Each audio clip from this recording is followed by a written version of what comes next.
Hi guys, it's me again, and this is going to be a rant. Like I don't do too many of those. But this is going to be a rant about a Facebook post that I did this morning. Okay? And the post that I'm talking about, if you want to look it up, it's called Why You Shouldn't Share Those Emotional Deaf Person Hears for the First Time videos. Okay? That's what it's called if you want to look it up. It's a very interesting article and an interesting perspective. That was my comment on it that started up this rant. So, let's see.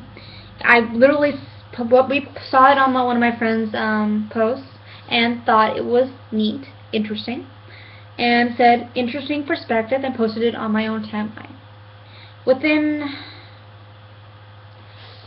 about an hour of me posting that, I got a comment from my biological sister, older sister, quite a bit older sister, and she said, "No, it's not interesting. It makes perfect sense to me, since I work with deaf and hard of hearing young adults."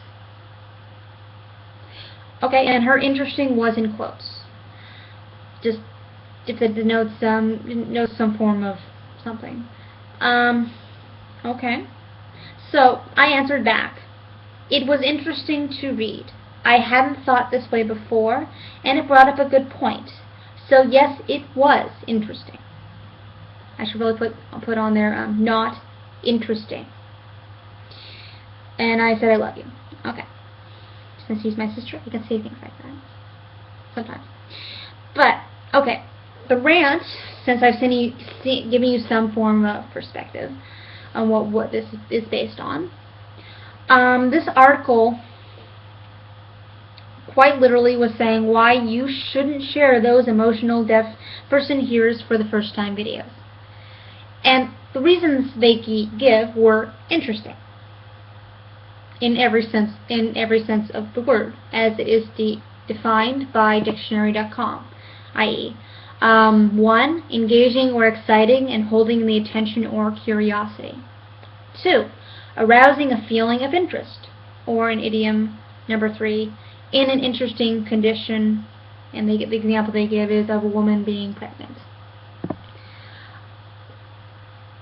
It was interesting in every sense of the word, as it is defined by dictionary.com and also the English dictionary in written form as well, that I have somewhere around my house. That is how I described it, and I thought I was being very clear. If I was trying to use interesting in the condescending format, I would have put quotes around my interesting, because that is one way to denote meaning to an ironic meaning or something to a word in the written form when you're talking to someone, is putting quotes around it to make it have a different meaning. I did not do that. So thus you can take from that I was being, let's see if I'm using this in the right form.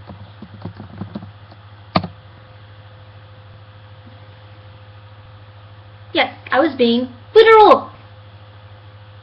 In every sense of the word, and the definition of literal, there's 5 of them, in accordance with involving or being in the primary or strict meaning of the word or words, not figurative or metaphorical. 2. Following the words of the original very closely, exactly. 2. True to fact, not exaggerated, actual or factual.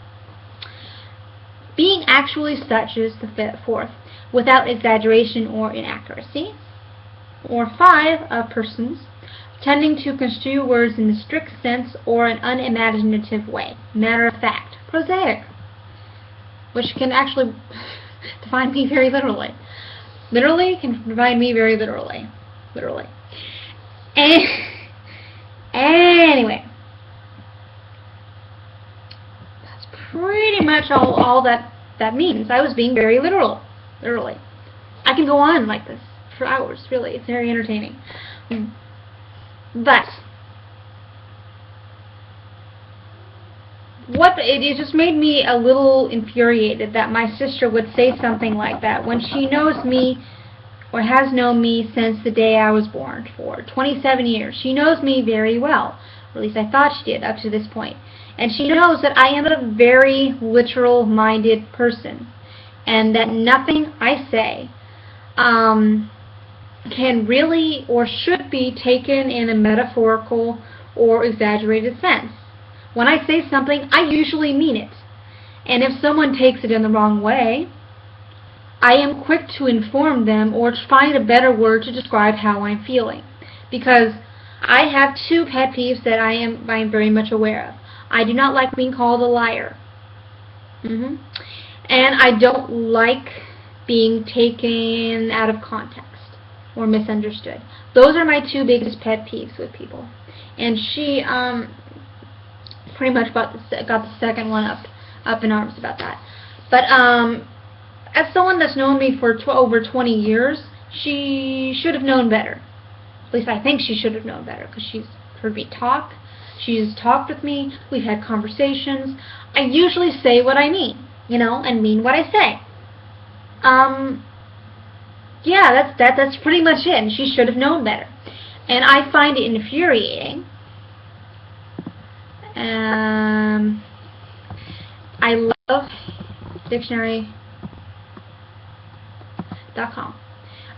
Infuriates, the definition of that word. If I really, really want to be technical, which I really, really do, because I do not want to be misunderstood. Come on, really? I'm having issues with my internet right now. But I had this up earlier. I've tried to do this video at least 4 times. So, yeah, the two definitions of infuriate is to make furious or to enrage. In the archaic form, infuriated. To make furious or enrage, anger. It's also the medieval Latin infuriatus, past participle of infuriare. I'm saying it in a French accent, sorry about that. Is to madden, to make mad, to make insane. Yes, this makes me literally and figuratively insane when people do this to me. When they take words that I say out of context, or that's pretty much one of the things that this just infuriates me to no end. And see, it's doubly infuriating when someone who supposedly knows me this well, or should know me this well, does this to me. And I just wanted to rant about that because I really don't get my emotions out there very often. And yes, I might have Facebook on my phone, which I'm reading, seeing if she's going to respond to my response to her response, to my response. Yeah, I'm not going any further with that little tangent. But yeah, I've ranted about this for like 8 minutes, and and I really don't think anybody's going to be watching this, but even if they do, I hope that post a comment about this and respond to this. And I kind of want to know what infuriates other people, and what you feel would infuriate you to this point that you make a rant about it for 8 minutes. If you're going to do a video response, cool, but just comments are perfectly fine with me. But this is just me getting my emotions out there. I hate journal writing, and yeah. Anyway, so this is my rant. I'm going to end it now before I go off on any more tangents. But that's basically it. That was what infuriated this morning, and I was yelling at everybody this morning. And I'm glad I'm alone with my cat at my house because people think I'm insane. But anyway, I'm going to stop this video right now and talk to you guys later, and see you guys later this week.